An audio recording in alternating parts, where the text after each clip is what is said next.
ॐ विश्वदर्पणदृश्यमाननगरी तुल्यन्निजान्तर्गतं पश्यन्नात्मनि मायया बहिर्वोद्भूतं यथा निद्रया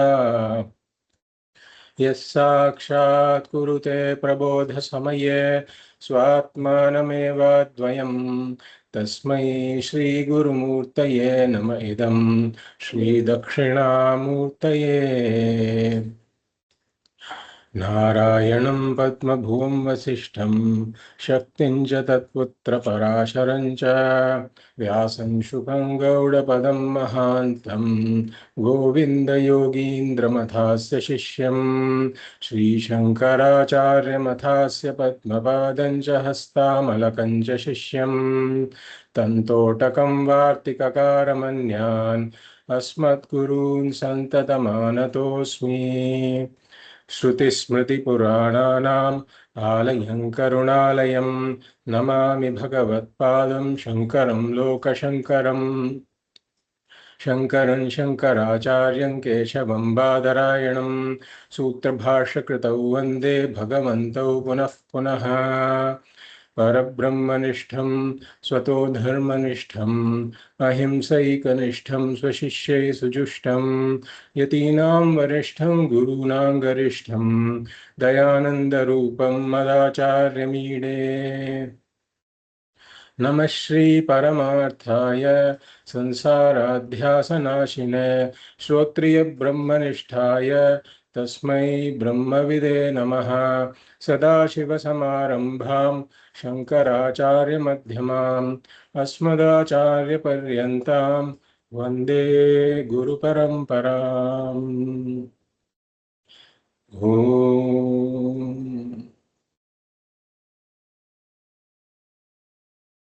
पार्थाय प्रतिबोधितां भगवता नारायणेन स्वयं व्यासेन ग्रथितां पुराणमुनिना मध्ये महाभारतम् अद्वैतामृतवर्षिणीं भगवतीम् अष्टादशाध्यायिनीम् अम्ब त्वामनुसन्दधामि भगवद्गीते भवद्वेषिणीम्। नमोऽस्तु ते व्यासविशालबुद्धे पुल्लारविन्दायतपत्रनेत्र येन त्वया भारततैलपूर्णः प्रज्वालितो ज्ञानमयः प्रदीपः। प्रपन्नपारिजाताय स्तोत्रवेत्रैकपाणये ज्ञानमुद्राय कृष्णाय गीतामृतदुहे नमः। सर्वोपनिषदो गावो दोग्धा गोपालनन्दनः पार्थो वत्स सुधीर्भोक्ता दुग्धं गीतामृतं महत्। वसुदेवसुतं देवं कंसचाणूरमर्दनं देवकी परमानन्दं कृष्णं वन्दे जगद्गुरुम्। भीष्मद्रोणतटा जयद्रथजला गान्धारनीलोत्पला शल्यग्राहवती कृपेण वहनी कर्णेन वेलाकुला अश्वत्थामविकर्णघोरमकरा दुर्योधनावर्तिनी स्वोत्तीर्णा खलु पाण्डवैरणनदी कैवर्तकः केशवः। पाराशर्यवचः सरोजममलं गीतार्थगन्धोत्कटं नानाख्यानककेसरं हरिकथा सम्बोधनाबोधितम्। लोके सज्जनषट्पदैरहरहः पेपीयमानं मुदा भूयाद्भारतपङ्कजं कलिमल प्रध्वंसि न श्रेयसे। मूकं करोति वाचालं पङ्गुं लङ्घयते गिरिं यत्कृपातमहं वन्दे परमानन्दमाधवम्। यं ब्रह्मा वरुणेन्द्ररुद्रमरुतः स्तुन्वन्ति दिव्यैस्तवैः वेदैः साङ्गपदक्रमोपनिषदैः गायन्ति यं सामगाः ध्यानावस्थिततद्गतेन मनसा पश्यन्ति यं योगिनः यस्यान्तं न विदुःसुधासुरगणाः देवाय तस्मै नमः देवाय तस्मै नमः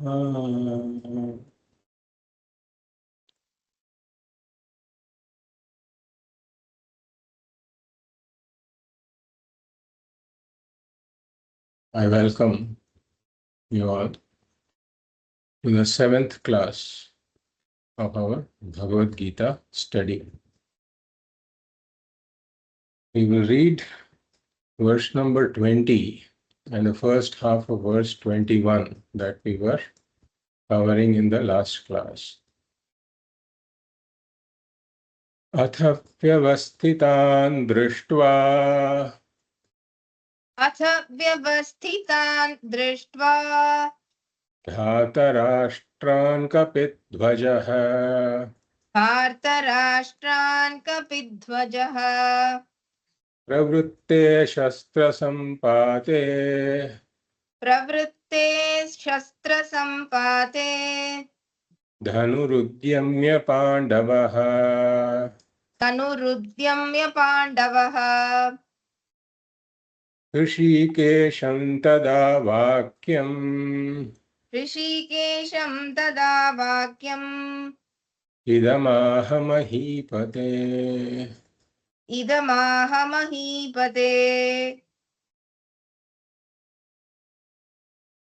In the last class, we saw that Sanjaya was continuing his narration of what happened in the first day of the war, before the war began. And he is narrating this to Dhritarashtra. So we saw Duryodhana inspects the army on the other side. And then he begins to enumerate the various warriors who are on both the sides. And we saw that Duryodhana feels insecure. Even though his army is objectively larger, we saw 11 Akshauhinis, as compared to the other side that has 7 Akshauhinis. And he has great warriors on his side, like Bhishma, Drona, Karna, Kripacharya. He still feels insecure. And we said that the reason is that Dharma is not on his side. Because a person who engages in adharma, such a person cannot have internal harmony, cannot have internal peace, security, and happiness, no matter what he accumulates around him. So then Duryodhana tells everybody, all the commanders on his side, Ayaneshu cha sarveshu yatha bhagam avastitaha bhishmamevabhirakshantu bhavantas sarva eva hi. That your top priority is to protect Bhishma, because Bhishma is a pillar of the Kaurava army, and he knows that as long as Bhishma is there, he cannot lose. And if something happens to Bhishma, then it would be a huge setback, a moral setback for the entire army. And therefore, he wants everybody to protect Bhishma. Like we said, probably Bhishma overheard this, and therefore he wanted to say that he is fine all by himself. So he roars like a lion. Simhanadam vinadya uchaihi shankam dadmau pratapavan. Bhishma gave out, he roared like a lion, and then he blew his conch to indicate the readiness of the army. And following that, all the Kauravas all the soldiers on the Kaurava side, all the warriors, they started to blow their conches and beat their drums and blow all these trumpets. We saw that.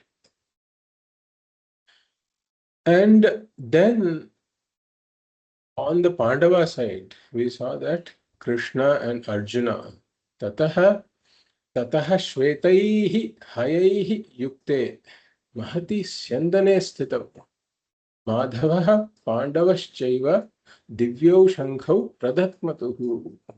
That Krishna and Arjuna, seated on their majestic chariot that is connected to these white horses, they too blew their conches. And the names of the conches were also given. Panchajanyam Hrishikeshaha Devadattam Dhananjayaha. Poundram Dadmau Mahashankham Bhima Karma Vrikodaraha. So all the Pandavas, one by one, they blew their conches.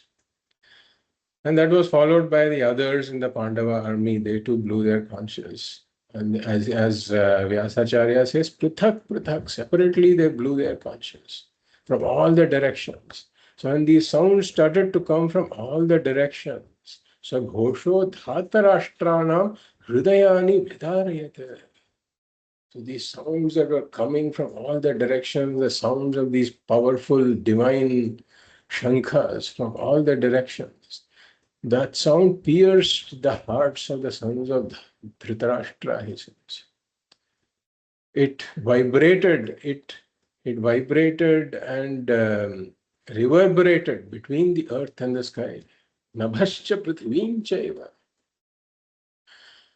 And therefore, again we say that Sanjaya is indicating here that the sons of Dhritarashtra, the Kauravas, they are no match for the Pandavas.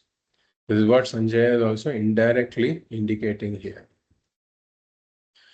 And then we just read this verse where there is a turning point now. And that's why it starts with Atha, that is in verse 20. Atha vyavasthitan drishtva dhatarashtran kapitvajaha. Oh, he says Atha, meaning a turning point. So Swamiji says that if somebody were to take a movie on Mahabharata, then at this point they would have some background music that indicates that there is something new that is going to happen, something unexpected that is going to happen. So Atha, so Sanjaya is talking to Dhritarashtra here. He says Mahipate at the end of verse 21, at the end of the first half of verse 21, we see Mahipate, meaning Sanjaya is addressing Dhritarashtra as Mahipatihi, meaning the Lord of the earth. Mahipatihi. And therefore, Atha.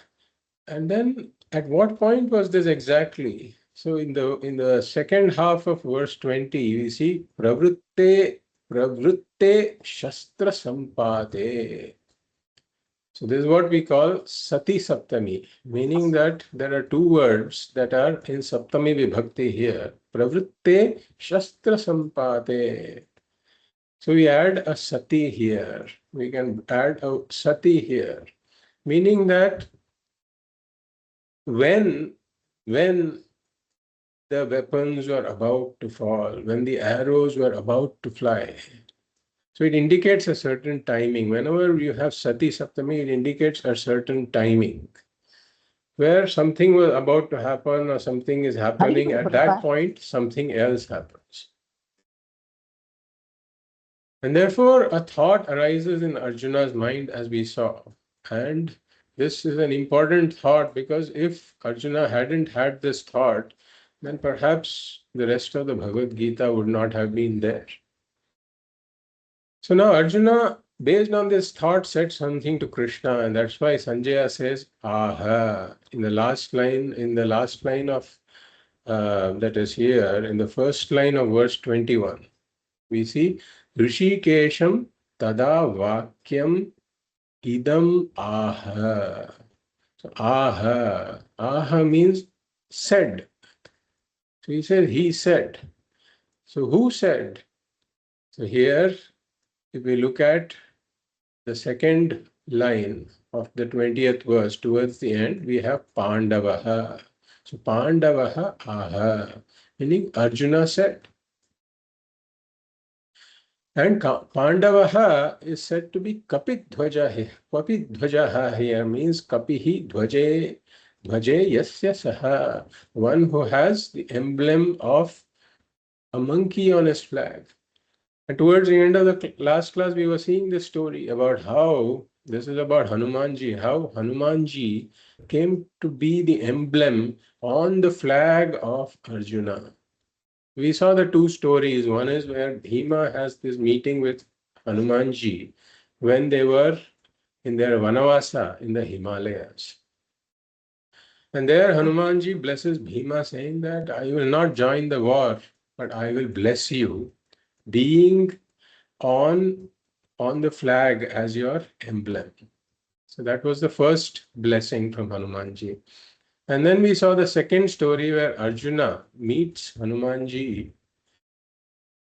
in Rameshwar. And at that point, he sees a small monkey and he doesn't know it is Hanumanji. But like we saw in the story, he later recognizes that it is none other than Hanumanji. And there too, Hanumanji blesses Arjuna, saying that I will be the emblem on your flag during the war. So it is said that Hanumanji watched the entire Mahabharata war seated on the chariot of Arjuna. And there are some stories around this. One is that Hanumanji was largely, I mean, at that point he was old and not as active as he was during the Ramayana time. So one of the stories goes that he used to take naps, a lot of naps during the war. And once in a while, when something very interesting was going on, he would stay awake and watch it. And so he was one of the periods in which he was awake was when the Gitopadesha was going. Well, he was certainly interested in hearing what Krishna had to tell Arjuna. And in fact, there is also a belief that Hanumanji wrote us a commentary on the Gita after hearing this. Yeah. So there is a bhashya that is called Hanumat Paishacha Bhashyam that is attributed to Hanumanji. And the other period during which Hanumanji was awake was especially when somebody, a mighty warrior like Bhishma, came to fight.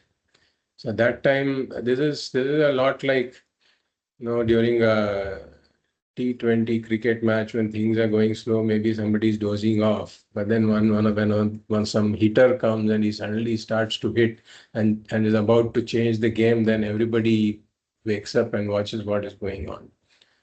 So Hanumanji was awake when something exciting happened in the war, basically. And there are all these, there may be more like folklores that have come up. You may not trace these to the Mahabharata, the text itself, but there's a lot of later traditional kathakaras and all. They talk about some of these things where towards the end, after the end of the war, Bhima asks Hanumanji that you have witnessed both the wars, Mahabharata as well as Ramayana, and therefore, what is your opinion about what you saw in the Mahabharata war? And at that point, Hanumanji says that he was not as impressed with the Mahabharata war because the Ramayana war had much more excitement and all of that, with all the monkeys participating and mountains and trees being thrown and all of that, which was missing, and all that action was missing here. So anyway, Arjuna is called Kapitvajaha here, Kapitvajaha. And so Pandavaha Kapitvajaha aha. Pravritte Shastra Sampate Pandavaha Kapitvajaha aha. So what did the Pandavaha, meaning what did Arjuna say? To whom? First of all, to whom did he say? He says, Hrishikesham, Hrishikesham aha. We see in the first quarter of verse 21, Hrishikesham tada vakyam idam aha mahipate. So Hrishikesham aha, he said this to Krishna. And what did he say? Idam vakyam Hrishikesham tada vakyam idam aha. So idam vakyam, he said this sentence. And having done what? Having done what? What prompted him to say this sentence? So in the first line of verse 20, we have Atha Vyavasthitan Drishtva Dhatarashtran Kapitvajaha.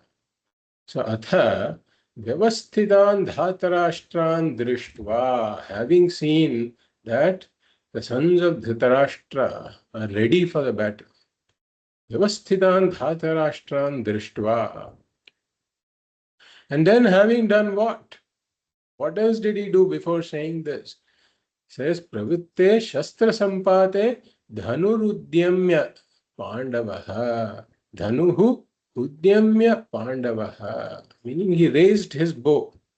So he saw that the sons of Dhritarashtra were ready, and then he raised his bow. Dhanuhu Udyamya. Having raised his bow, he said this. So we will read the second half of verse 21 now. Arjuna uvacha Arjuna uvacha senayorubhayormadhye Senayor Ubhayor Madhye rathan sthapaya mechyuta. Ratham Sthapaya Mechyuta. So senayoho ubhayoho madhye ratham sthapaya me achyuta. Arjuna uvacha. Arjuna said this. So now Sanjaya is switching to quoting Arjuna. So far this was Sanjaya's narration and he was quoting Duryodhana in the middle. And now he is quoting Arjuna.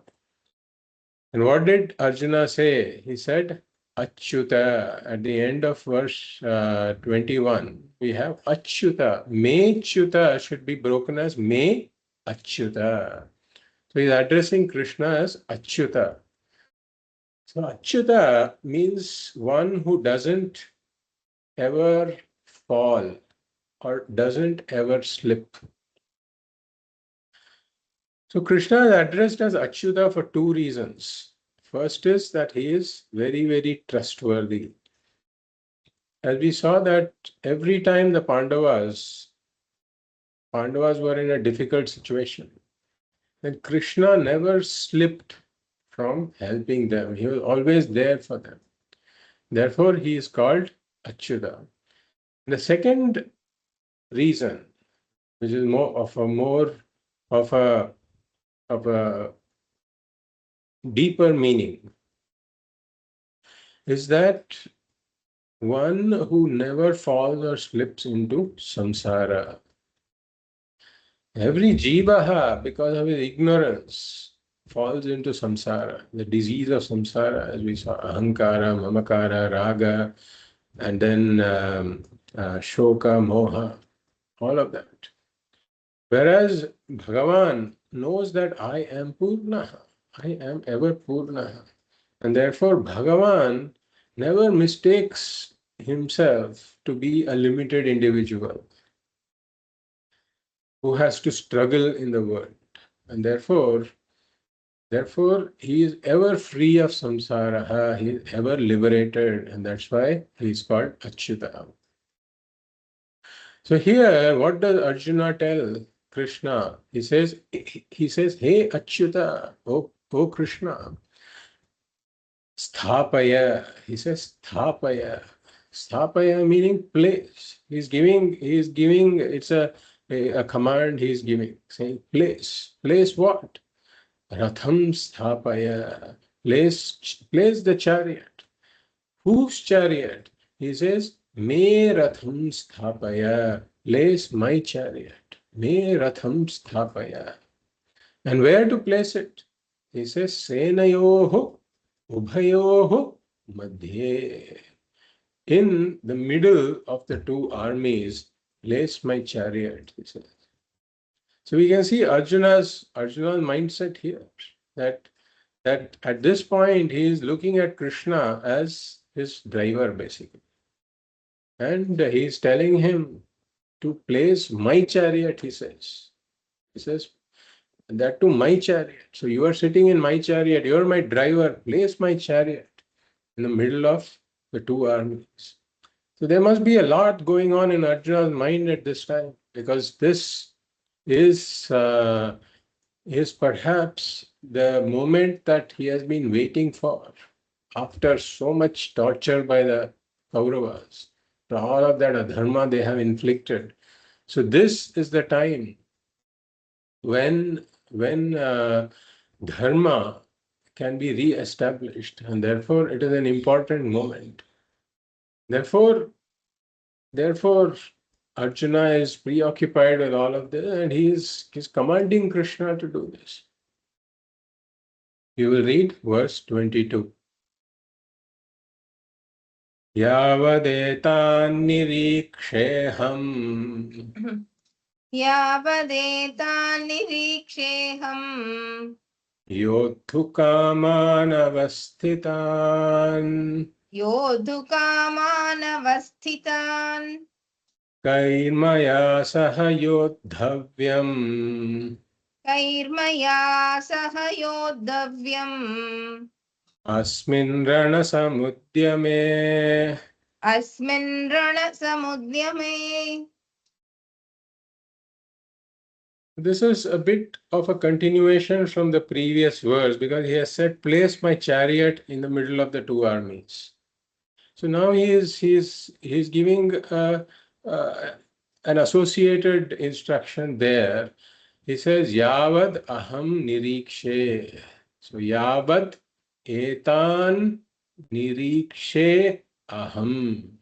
So from that we take Yavad aham nirikshe, meaning so that I can see, or until I can see. So position my chariot in such a way so that I can see, until I can see, he says. Nirikshe, meaning that so that I can see. Nirikshe means to see. Nyabad aham nirikshe means so that or until I can see. Until I can see whom? So he says, Yavad etan nirikshe aham. Etan, until I can see them, he says. So that I can see them. So who are they he is talking about? In the second quarter, he says, Yodhu kaman avasthitan. Avasthitan means those who are assembled, and Yodhu kaman means those who are assembled with the desire to fight. Yodhu kaman avasthitan. So until I can see them who have assembled here with the desire to fight, he says.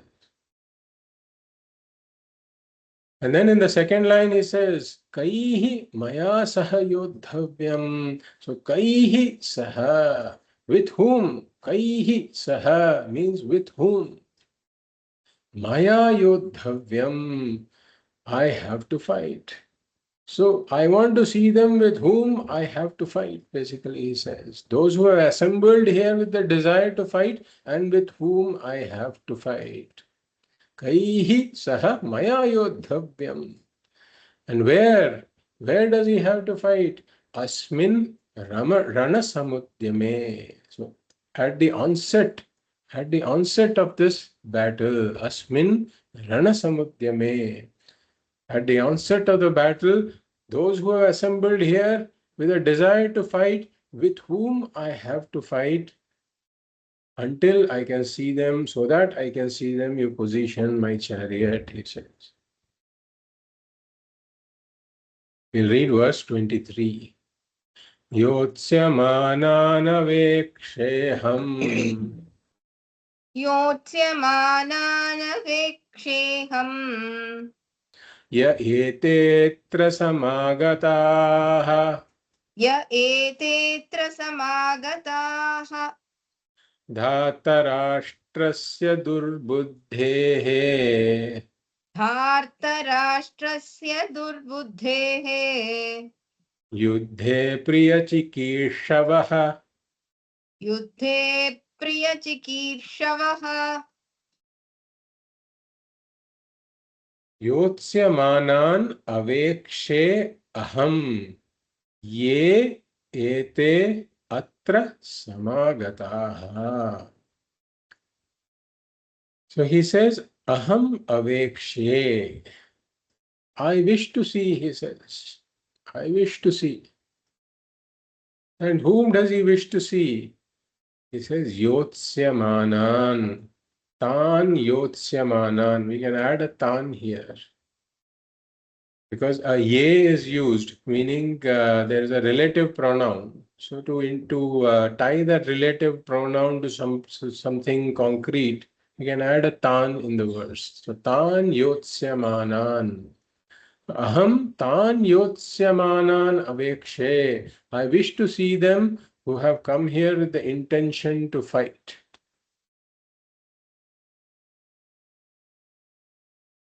And who are these people who have come here with the intention to fight? Ye ete atra samagataha. Those who have assembled here. They have come here with the intention to fight. Ye ete atra samagataha. And what type of people are they? In the second quarter, he says, Yuddhe Priyachikishavaha. Yuddhe Priyachikishavaha. Chikishu means one who is desirous of doing something. It's called Chikishu, desirous of doing something. Desirous of doing. And what are they desirous of doing? Priyachikishu. So Chikishavaha is the plural of Ukaranta Chikishu Shabdaha. So Priya Chikirshavaha means those who want to please, basically, those who are doing something to please. Priya Chikirshavaha. Because there are many kings who have joined Duryodhana's army in order to please Duryodhana. And that's why he says, pleasing for whom? He says, Dhatarashtrasya Priya Chikirshavaha. Means those who are doing that which is pleasing for Duryodhana. Dhatarashtrasya Priya Chikirshavaha. And where and what kind of Duryodhana? What kind of Duryodhana is he? He said, Durbuddhehe Dhatarashtrasya Priya Chikirshavaha. Durbuddhehe. Durbuddhehe means He's calling Duryodhana a Durbuddhihi, meaning Dushta Buddhihi, one who's got this scheming, cheating mind. So he's very clear. Until now, he's very clear that they are all adharmic people. They are all engaged in adharma. And at this point, Arjuna doesn't have any of these sentimental, emotional issues. Nothing is there. He is very clear. And that's why he's using these strong words, saying that they are durbuddhehe dhatarashtrasya priyachikirshavaha. They are basically, they have gathered with, so all of these people, they are supporting adharma. That's why he's calling him durbuddhi. He's very clear about that. Now we will read verses 24 and 25 together. So here now Sanjaya has finished quoting Arjuna. And now these are Sanjaya's words to Dhritarashtra. That's why it starts with Sanjaya Uvacha. Sanjaya Uvacha Sanjaya Uvacha.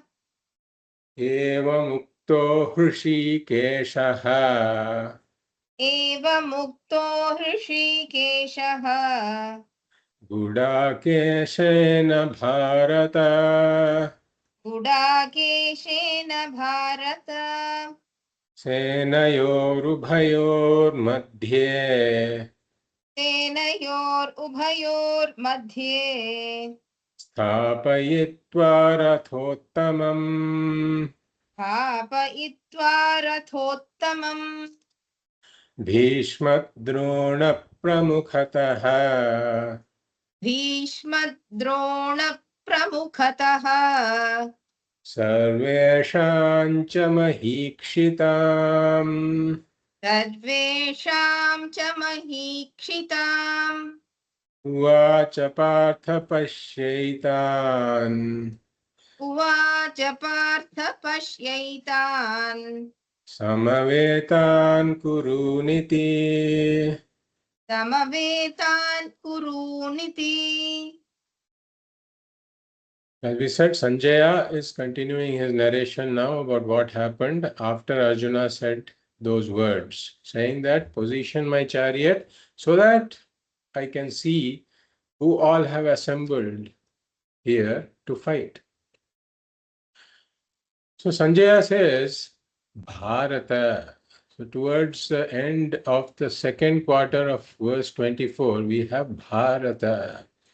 Bharata means Sanjaya is addressing Dhritarashtra as Bharata. Bharatasya gotrapatyam puman Bharataha Sambodhanam. In Sambodhana, Vibhakti, it becomes Bharata. He is addressing Dhritarashtra. And he says, Uvacha. Sanjaya says, Uvacha. So this is not the Uvacha in the Sanjaya Uvacha. So Sanjaya Uvacha is Sanjaya said. But Sanjaya said Uvacha. In the last line of verse 25, we see Uvacha. So Sanjaya said, he said. Sanjaya said, he said. So we are talking about that he said here, Uvacha. So he said. So who said? He says, Hrishikeshaha Uvacha. We see the Hrishikeshaha in verse 24, first quarter. Eva Muktaha Hrishikesho Gudakeshena Bharata.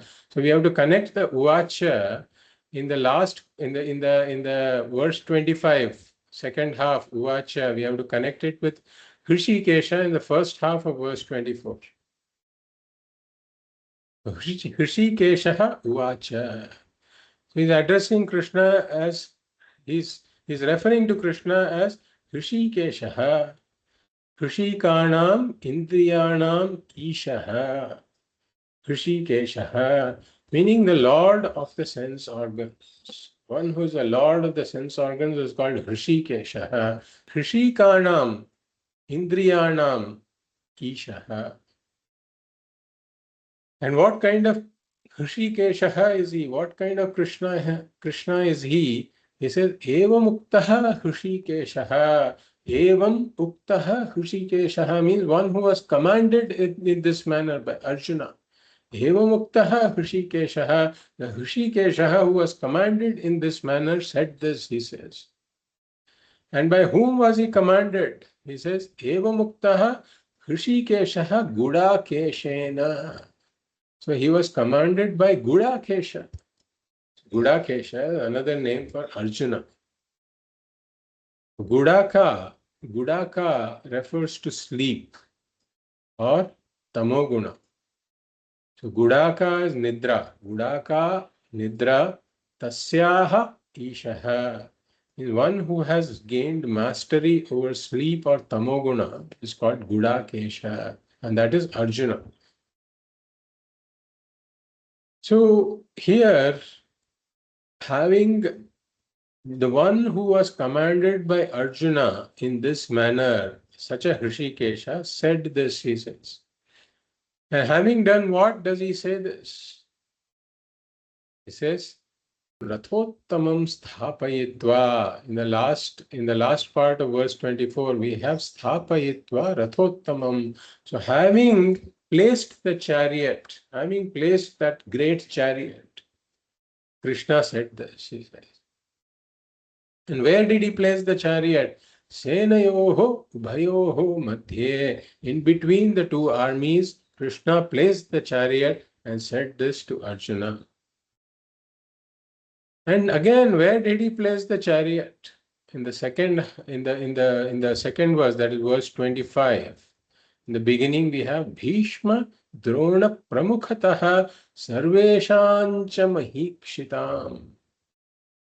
So he placed the chariot in front of Bhishma and Drona. Bhishma Drona Pramukhataha Sarveshancha Mahikshitam Pramukhataha, we can add there. Means he placed the chariot in front of Bhishma and Drona and in front of the other kings of the Kaurava army. So here, Krishna had some freedom about where to place the chariot. So he could have placed the chariot in front of Duryodhana and Dushasana, for example. And if he had placed the chariot in front of Dushasana or Duryodhana, well, what would Arjuna have remembered? Arjuna would probably have remembered that scene in the palace where Draupadi was dragged and insulted and all of that. And then his blood would have boiled over and he would probably immediately have started fighting. And then maybe we would again not have had the Bhagavad Gita. So Krishna again is making use of his freedom to place the chariot in a particular location. And where has he placed it?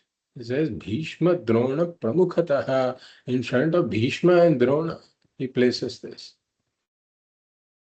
So this is also significant because we can say Krishna has always been a mischievous type of a person. So he's playing some mischief here in the middle of the war because the Partha Sarthi, who was commanded right now by Arjuna, he wants to become the Gita Charya because that is also a mission of the Avatara in some ways.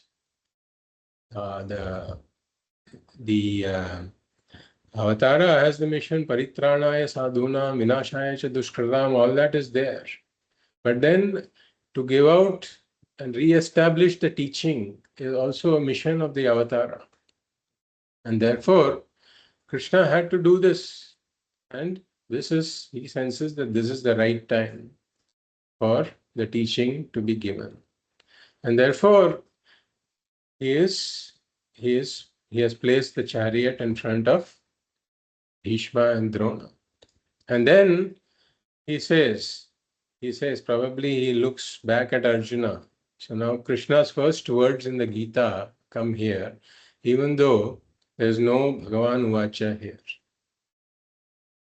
So he might have looked back at Arjuna and with a smile, he might have said the following words. So he says, Sanjaya says, Partha Pashya etan samavetan kurun iti.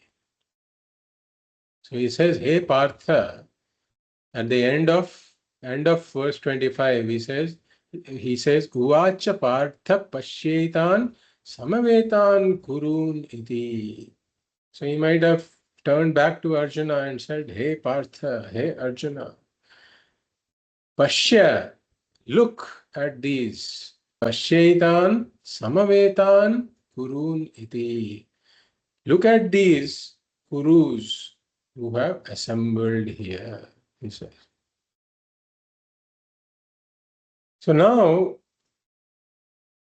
we will enter verse 26 onwards, and here just a brief overview of what is going to come. So from verse 26 to 28, when Arjuna sees the people, then he goes through a turmoil in his mind. So this is where we will see the problem of raga come out. So verse 26 to 28 will bring out the problem of Arjuna's raga. So as we have seen the entire sequence, avidya, ahankara, mamakara, apurnatvam, ragaha, and then shoka mohaha, and swadharma parityagaha, ardharmanushtanam. So here, verses 26 to 28, we will see Arjuna's ragaha. And 29 to 30, we will see that ragaha is followed by shokaha, grief. And then verse 31 onwards, we will see the mohaha of Arjuna. You read verse 26 and the first half of verse 27. Tatra pashyat sthitan parthaha तत्र पश्यत् स्थितान् पार्थः pitrunatha pitamahan पितॄनथ पितामहान् acharyan matulan bhratrun आचार्यान् मातुलान् भ्रातॄन् putran pautran sakhinstatha पुत्रान् पौत्रान् सखींस्तथा Shvashuran suhृदश्चैव पशुरान् सुहृदश्चैव सेनयोरुभयोरपि. सेनयोरुभयोरपि. So since Vyasacharya doesn't have any background music in the Bhagavad Gita, he introduces the words atha now and then. So again, atha here means that if somebody is enacting the Mahabharata, then that is time for some background music there, indicating that yet another turn is about to happen. So tatra apashyat sthitan parthaha pitrun atha pitamahan. So you see the word atha there after pitrun. So he says atha apashyat. Tatra apashyat is there and then atha is there. We combine atha and apashyat. So then he saw. Then he saw. And who saw? Parthaha. Tatra apashyat sthitan parthaha. So we say atha parthaha apashyat. Then Arjuna saw. And whom did he see? He says tatra apashyat sthitan parthaha. So Arjuna saw. Then Arjuna saw the standing ones, those who are standing. Sthitan atha parthaha sthitan apashyat. And who all did he see? He says pitrun atha pitamahan. So pitrun refers to the paternal elders. So elders from his father's side. So if you see, there is this the dirgha rikara here, dirgha rikara. So we can say, for example, Pitra, just Pitra Shabda has got a Hrasva Rikaraha. But in Sanskritam, we also have a Dirgha Rikaraha. And that Dirgha Rikaraha comes here. Pitrin, Atha Pitamahan. So he saw the paternal elders. And Pitamahan means the paternal grandfather also there. And who else did he see? Acharyan, Matulan, Bhratrin. Acharyan means teachers. Matulan means uncles. Bhratrin refers to cousin brothers. Putran, Pautran, Sakhins tatha. So Putran means sons of his cousins. And Pautran refers to grandsons of his cousins. They are like his own grandsons, sons. So he's seeing people who are like his sons, like his grandsons. And Pautran Sakhims tatha. Sakhim means friends. And Shvashuran in verse 21, we have in-laws. So he sees in-laws. And Suhrudaschaiva means well-wishers. So standing where? So he says he sees all of these people standing Senayor Ubhayorapi towards the end of the first half of verse 27. Senayoho Ubhayoho Api. So in both the armies, from where he was positioned, he could see both the armies. So he sees these people on both the sides. And seeing this, he is now overwhelmed. The verse, we will read the second half of verse 27 and the first half of verse 28. That indicate now the problem of Arjuna's ragaha comes in.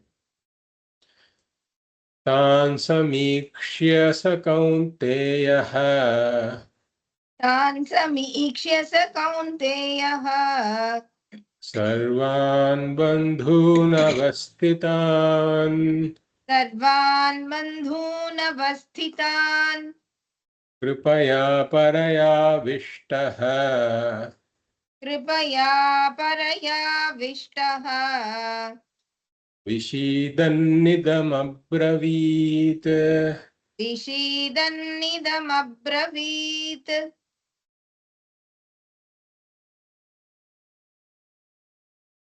Here he says samikshya, tan samikshya. So samikshya means having seen closely. So having seen whom? He says tan samikshya, having seen them, tan samikshya. And then he qualifies the tan. He qualifies the tan further, where he says sarvan bandhun avastitan in the end of verse 27. So tan sarvan bandhun avastitan samikshya. So he sees all of the relatives who have assembled there. Tan sarvan means all. Avastitan means assembled. Bandhun refers to relatives. Samikshya means having seen. Having seen all the relatives who have assembled there, what did Arjuna do? Says Tan Samikshya sa Kaunteyaha Sarvan Bandhun Avastitan Krupaya Paraya Vishtaha Vishidam Idam Abravit. Abravit means he said. Arjuna said the following. Saha Kaunteyaha Abravit. So we have Saha Kaunteyaha in the first half of verse 27. We connect that with Abravit, meaning that Saha Kaunteyaha means he, Arjuna, he said. And what kind of Arjuna is he? He's qualifying Arjuna, giving an adjective to Arjuna, saying he is avishtaha. He says Kripaya Paraya Vishtaha in the first half of verse 28, first quarter of verse 28. Kripaya Paraya Avishtaha. So he's Avishtaha. Avishtaha means seized, overpowered, gripped. Avishtaha. So Avishtaha Saha Kaunteyaha Abravit. Gripped, seized, overpowered, Arjuna said. So he was gripped by what? Overpowered by what? He says, Kripaya Paraya Avishtaha. So he was overpowered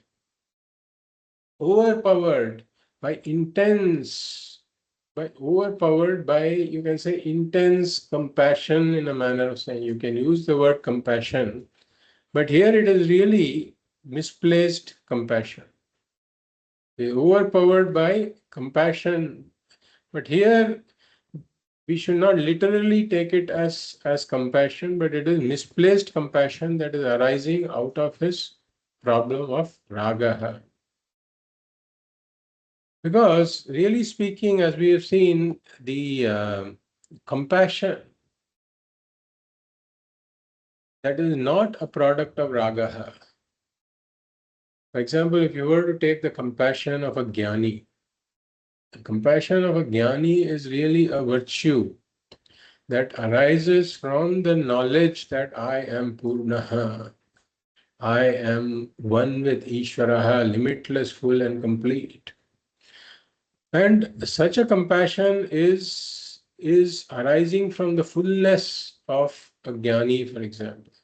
If you take a jnani's compassion to contrast it with what Arjuna is experiencing, then that would arise from the fullness, strength, independence of a jnani. Whereas what Arjuna is experiencing here is really emotional dependence that is arising from one's own sense of lack, one's own sense of incompleteness, because of which there is a reliance on people, objects, and situations of the world in order to complete oneself for the sake of Purnatma. Because one sees oneself as incomplete without certain people, objects, and situations. And that is really a form of compassion that is arising from one's emotional dependence on one's own weakness and not out of strength and knowledge. And therefore, this is what Arjuna is experiencing is emotional dependence, emotional slavery. And therefore he was gripped by this emotion. Kripaya paraya avishtaha. Kripaya paraya avishtaha saha kaunteyaha abravit. So the fact that he is gripped by this emotion, that he is a slave of the emotion, is indicated by the word avishtaha. Because one can have certain emotions, and emotions have an important role in life in order to express one's feelings, etc. But there's a difference between an emotion that is entertained for some time, where one is a master of the emotion, versus an emotion that takes control of the person. For example, even if you take anger, Swamiji gives this example that anger in certain situations, for example, if you take a football referee who is in a football game, then that football referee, if the two people are fighting and flouting all the rules, if the football referee is very, very smiling and acting very gentle at that point, then he cannot control that situation. He has to flash the red card and he has to make a grim face and point fingers at people and say, you stop and all that. But then he is doing his job there as the football referee. He has to wear that emotion of anger during that time. But then that anger should not take control of him where he starts to beat people there. And if that means that the anger has taken control of him, he is no longer a master of the emotion. If he's a master of the emotion, then he should dictate when the emotion enters his mind. And he should also be able to dictate when the emotion leaves his mind. But if he has become a slave of the emotion, then that's a problem. That's not a virtue.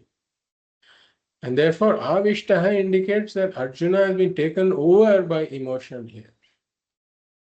So he has become a slave of the emotion rather than being a master of it. And then such an Arjuna said, Kripaya avishtaha, Kripaya paraya avishtaha, saha kaunteyaha abravit. And in what manner did he say? So he says, Vishidan idam abravit. Vishidan idam abravit, meaning he is being sorrowful now. He said.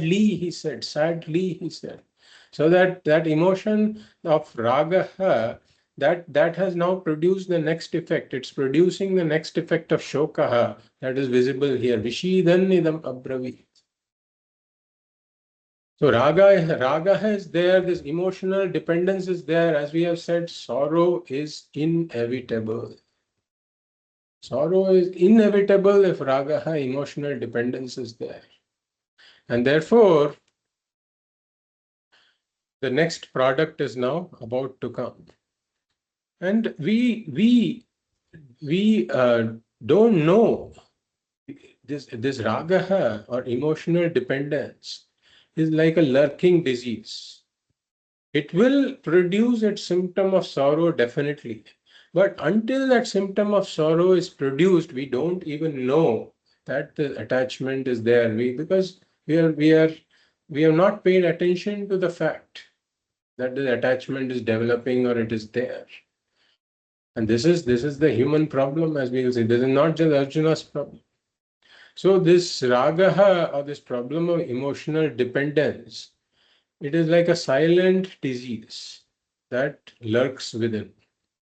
And much like any other silent disease, we don't know that this disease has been developing until the symptoms are manifested. And at the time the symptoms are manifested, it is too late to do something about it also. Many a times. So similarly, for each one of us, we have to introspect and look at our own attachments also. Because by the time one day or the other, if there is any attachment, any kind of emotional dependence, then that will definitely manifest as sorrow. If we wait for it to manifest as sorrow and try to do something about it at that point, then it is like trying to dig a well to get water when the house is on fire. That is too late to do something about it. That is why we say that people say that Bhagavad Gita study, etc. It'll wait until I am 75, 70 years old, until everybody is settled and all this. Then we will do Bhagavad Gita study after I have finished, after I have retired, and many people have this idea. But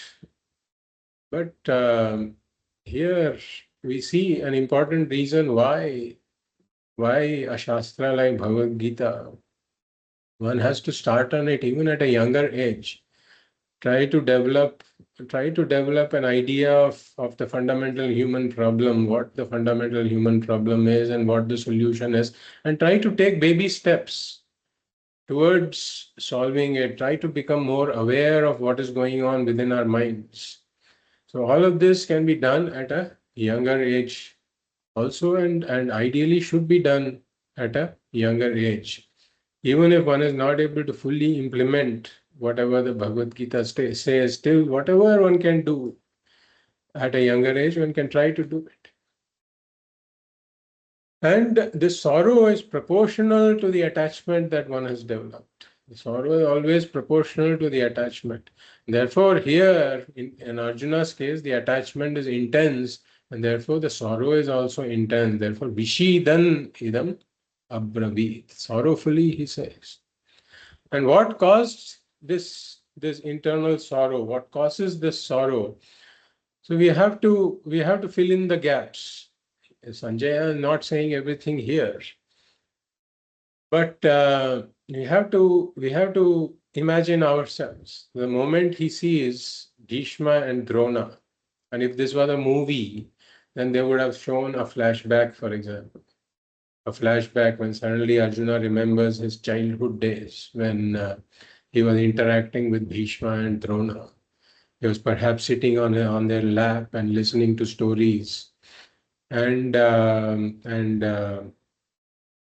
all of those memories would have flashed in his mind.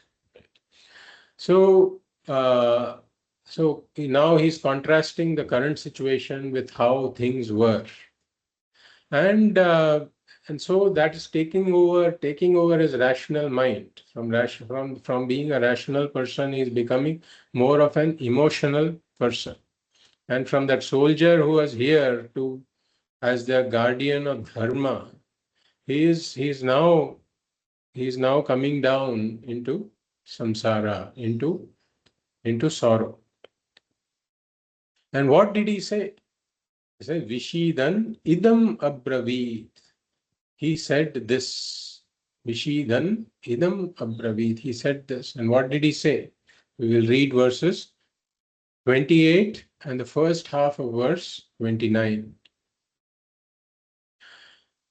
Arjuna Uvacha Arjuna Uvacha Drishtve Swajanam Krishna Drishtve Swajanam Krishna Yuyutsum Samupasthitam Yuyutsum Samupasthitam Sidanti Mama Gatrani Sidanti Mama Gatrani Mukhancha Parishushyati Mukham cha Parishusyati Vepathuscha Sharire Me Vepatuscha Sharire Me Romaharshascha Jayate.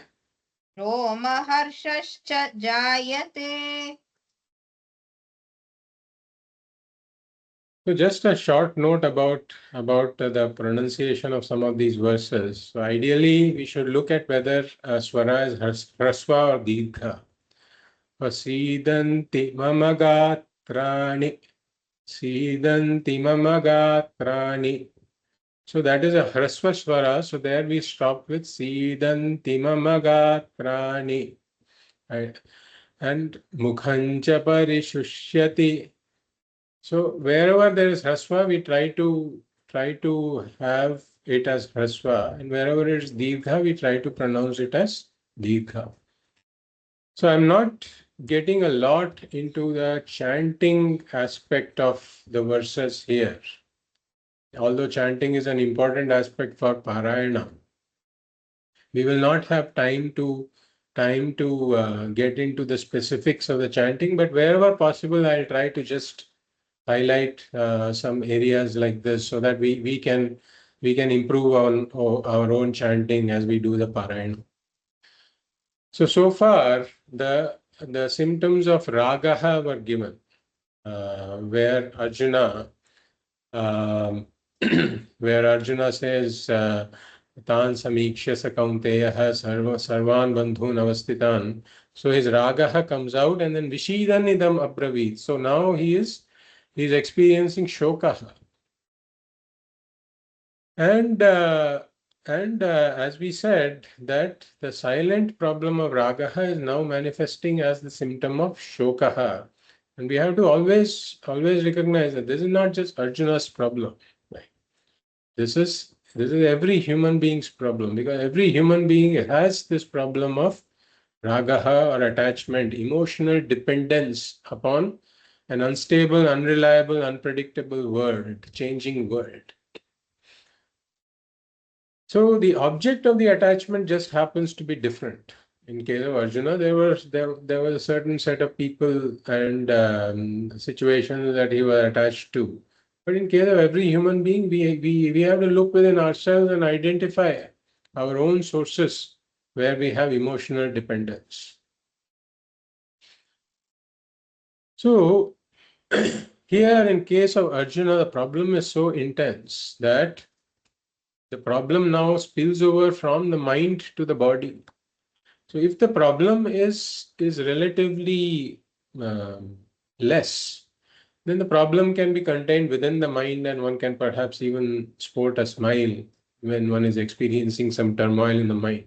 But if the problem is intense, it starts to spill in one's body language, and it is visible in the body also. And therefore that is described here. So he says drishtva. Drishtva means having seen. So having seen whom? So he says drishtva in verse number 28 in the beginning. There's drishtve mam. So that is drishtva imam swajanam Krishna. Drishtva imam. So he says drishtva imam swajanam. So having seen these people, imam means these, swajanam means my people. So having seen these people who are mine, he says. So I belong to them, they belong to me. Like Bhagavad Shankaracharya brings this out in his commentary saying, Aham esham mama ete. I am theirs and they are mine. Aham esham mama ete. So here itself we can see that I am, this idea that I am this body mind, And through this body mind, I am connected to see these people. So the ahankara is there, mamakara is there. This is the mamakara that we are talking about. That cannot be there without the ahankara being there. There cannot be mamakara if this idea that I am the body mind is not there. So the I am the body mind idea is implicit. And once I look upon myself as the body mind, then through the body mind I am connected to these people. So ahankara and mamakara are evident here when he says drishtva imam swajanam. And then when I have come down to ahankara and mamakara, then the raga is inevitable. That is, there is emotional dependence on the people that I call me, I call mine. So raga is there. And that will inevitably lead to shoka on their actual loss or even an imagined loss. So this is now bringing out the problem of shokaha. So there is worry, fear, anxiety culminating in sorrow on the actual or imagined loss of whatever I am leaning upon, emotionally leaning upon. And what kind of swajanam are they? Yuyutsum samupasthitam means those who have assembled here with an intention to fight. Imam yuyutsum samupasthitam swajanam drishtva.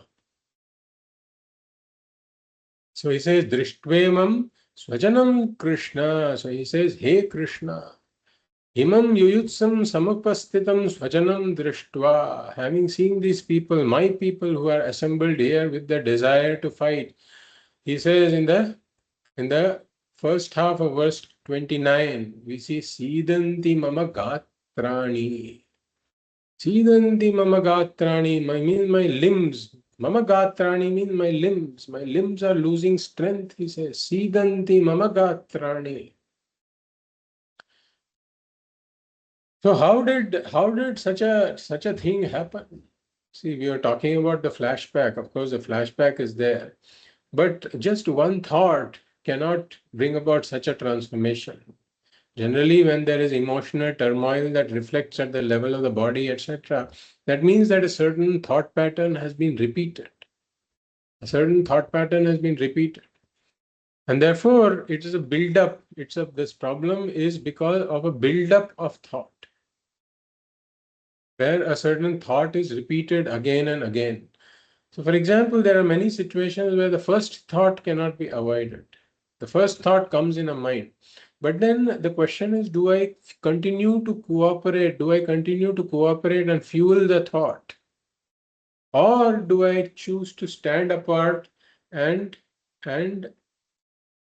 look at it objectively without fueling the thought?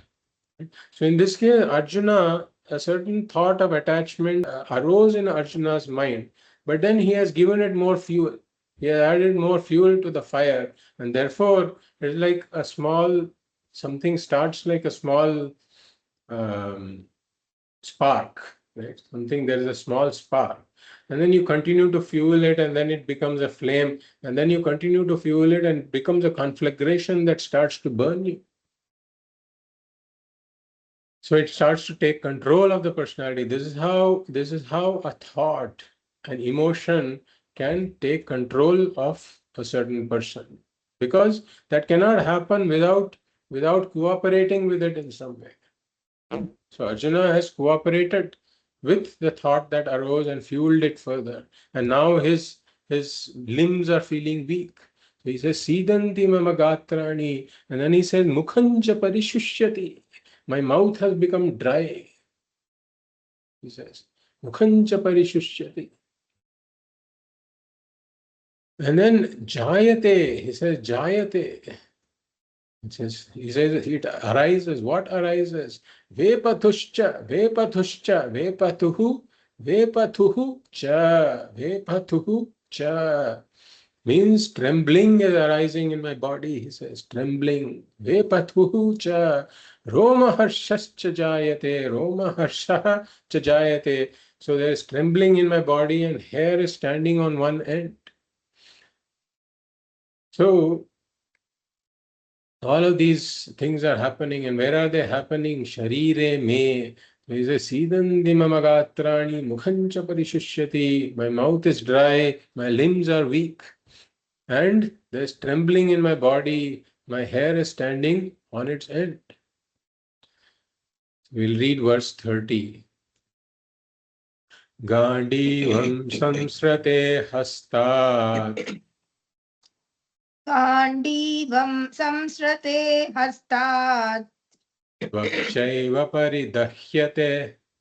त्वक्चैव परिदह्यते न च शक्नोम्यवस्थातुम् न च शक्नोम्यवस्थातुम् भ्रमतीव च मे मनः.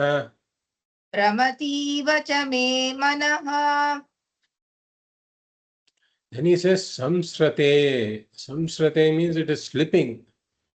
What is slipping? Gandivam samsrate. This bow is slipping from my hand. This great Gandiva bow is slipping from my hand. Hastat. Gandivam samsrate hastat. This Gandiva is slipping from my hand. So this great Gandiva bow, where if he does a twang, like we say that you can do, if you have a bow, then you can pull that string and release it. When you pull the string and release it, produces a certain sound. This Gandiva was so powerful. He had obtained it. There's another story about how he obtained it from Varuna, and therefore that bow, when he releases the string, it produced a sound like thunder. That was the power of the bow, which was meant, which was in his hand, the hands of the Kshatriya Arjuna, to uphold dharma. But then this Gandiva bow is now slipping from his hand. Gandivam samsrate hasta. And tvakcha eva paridahyate. He says the skin, my skin feels like it's being burnt. And nacha avasthatum shaknomi. Nacha shaknomi avasthatum. In the second line we see, nacha avasthatum shaknomi. I'm not able to stand, he says. It's feeling very weak. And bhramati vacha me manaha. My mind is worrying. My mind is feeling confused, worrying around. These are all the symptoms that he experiences at the level of the body and the mind. So basically, the emotion has taken over his personality. And then from verse 31 onward, we see the shokaha developing into moha. So we will read that. Nimittani cha pashyami. निमित्तानि च पश्यामि Viparitani keshava. विपरीतानि Keshav न च श्रेयोनुपश्यामि. न च श्रेयोनुपश्यामि हत्वा स्वजनमाहवे. हत्वा स्वजनमाहवे. So now he says Keshava towards the end of the first half of verse 31. It's Keshava. Keshava means, oh Krishna, he says. He's addressing Krishna. Nimittani cha pashyami, he says. Nimittani cha pashyami means I'm seeing omens, he says. I'm seeing omens. So you talk about the Shakuna. So he's seeing these omens. And Viparitani, he says bad omens. Viparitani nimittani cha pashyami. So again, this indicates a weakness of his mind, where if one is strong in one's resolve, right? If one is strong in one's resolve, then if there's a black cat that crosses, and one just brushes that aside and proceeds with whatever one has to do. But then if one is mentally very, very weak or shaky, and if one's resolve is not very strong, then even the smallest of these omens can create turmoil in one's mind, whether I should do it or not. So he's saying that I'm seeing all these bad omens. A strong mind would have just brushed those aside. But since his mind is already infected now, the immunity of his mind has become very weak. So he is now seeing even these things that would normally not have upset him. He is seeing those things upsetting him. And now he is also beginning to justify his stand, saying that Nacha Shreya Anupashyami. I don't see anything good. I don't see anything good at all. Hatva Swajanamahave. Hatva means having killed my people. He says Swajanam. Again and again, this word Swajanam comes in, saying that these are my people. So indicating his mamakara. And ahave. Ahave means in the war. Hatva Swajanam ahave. So having killed the people in the war, having killed my people in this war, I don't see anything good at all. So Arjuna has allowed that small spark that to become a flame, and that flame to become like a big fire that he is now not able to control. So he is no longer a master of his emotion. Na kankshe vijayam Krishna, न काङ्क्षे विजयं Krishna na cha rajyan sukhani cha, न च राज्यं सुखानि च kinno rajyena govinda, kinnow राज्येन Govind kim bhogairjivitena va. किं भोगैर्जीवितेन वा. So he is now addressing Krishna, saying, "Oh Krishna," and he says, "Na kankshe." Na kankshe means I don't desire. He says, "Na kankshe." Don't desire what? He says, "Vijayam, Vijayam na kankshe, Vijayam, Vijayam na kankshe." I don't desire victory. He says, "Vijayam na kankshe." And na cha rajyam sukhani cha. So rajyam sukhani cha na kankshe. I don't desire this kingdom or the comforts.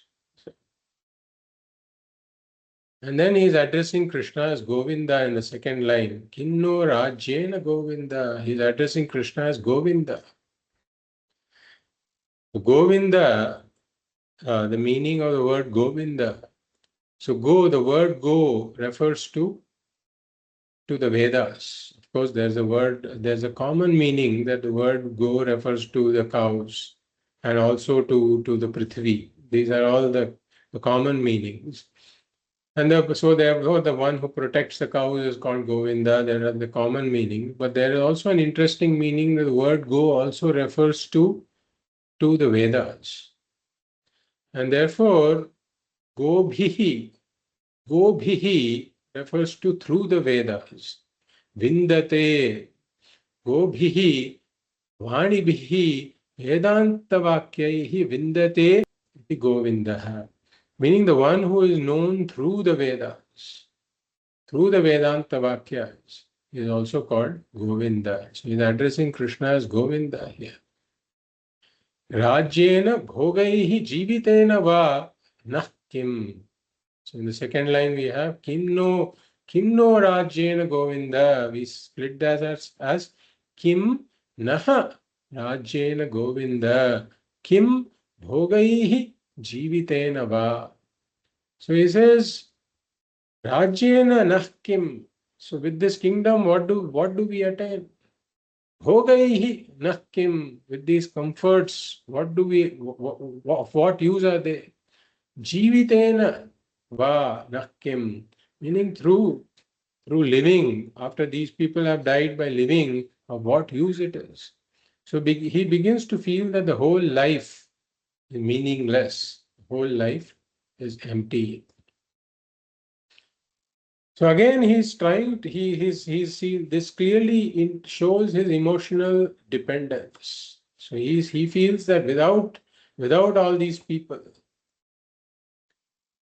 that gaining a kingdom or or having these comforts, even living will be meaningless. This is bringing out more and more of his emotional dependence. We will continue with this verse in our next class.